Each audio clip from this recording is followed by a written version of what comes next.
Right now we're going to move on to definite articles, articoli determinativi. So now we're going to talk about definite articles. So what is a definite article? A definite article is just the fancy grammatical way of saying the. Now in English we only have one way to say that, the. In Italian we have 7 different ways to say the word the. So you need to pay attention to the grammatical rules. So let's take a look at these grammatical rules. Once again, everything is based on whether or not a word is masculine or feminine, singular or plural. So when a word is masculine, we know that it ends in O when it's singular. The first rule that we look at is, does it start with an S and a consonant or a Z? Just like with the indefinite articles, this is a rule. When a word ends in O, but starts with an S and a consonant or a Z, we use the word lo in front to mean the. For example, if I want to say the backpack, I would say lo zaino. Once again, zaino ends in an O, but starts with a Z, therefore it uses lo. Also, when a word is masculine and singular, and it starts with a vowel, then I use L apostrophe. For example, if a word is clock or orologio, then I would use L apostrophe to mean the. So to say the clock, we say l'orologio. And with the last box in the masculine singular column, if it ends in an O but starts with any other letter that wasn't mentioned, then we use il. For example, libro, the book. It ends in an O. It starts with a consonant that wasn't mentioned, so we use il. Now we get to the plural. So for masculine plural, if the word ends in I, but starts with S and a consonant or Z, then we use ye. For example, the backpacks, we would say ye zaini. If the word ends in an I, but starts with a vowel, we also use ye. For example, the clocks would be ye orologi. And finally, if the word is masculine and plural, it ends in an I, and starts with any other letter, then it's going to use e. For example, the books, I libri. Now we move on to the feminine. So for feminine singular, the word ends in an A, but starts with a vowel. That we would use L apostrophe. For example, the classroom, l'aula. Notice how the L just flows into the next word, l'aula. If the word ends in an A, but starts with a consonant, then you're going to use la.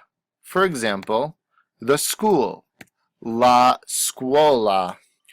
The feminine plural is really easy because both use the word le. So even if it starts with a vowel, you would say le aule, the classrooms. And if it was the schools starting with a consonant, it's le scuole. So now once again we have a practice. You can pause the video, try these on your own, and then check your answers, which we're about to go over.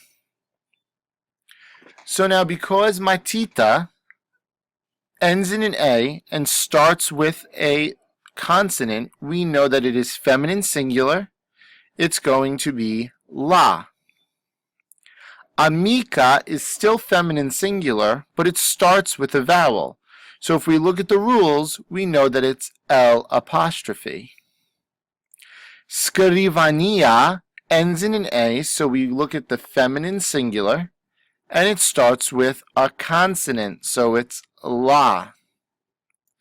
Scaffale, we remember, is masculine singular, and it starts with an S and a consonant, so we use lo. Gesso ends in an O, so it's masculine singular.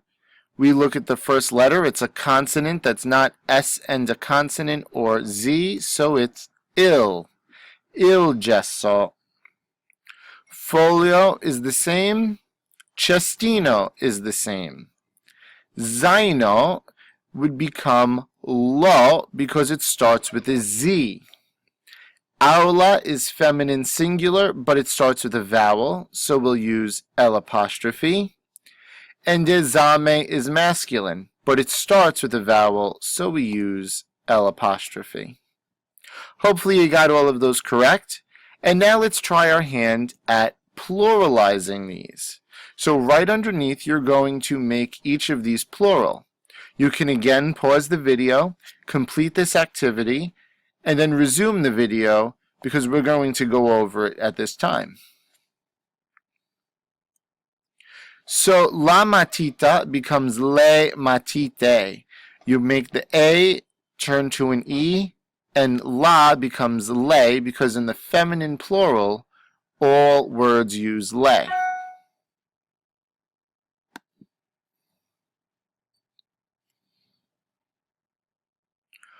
In the feminine plural, all words use le. Le amiche, amica becomes amiche. Notice that we add an H to keep the hard K sound. If I didn't, it would become amiche. So knowing what we know about letter sounds, we add an H so that the K stays the same. Le scrivanie, again the A becomes an E, the la becomes le. Gli scaffali, because we know, again from our side note, that E becomes I in the plural.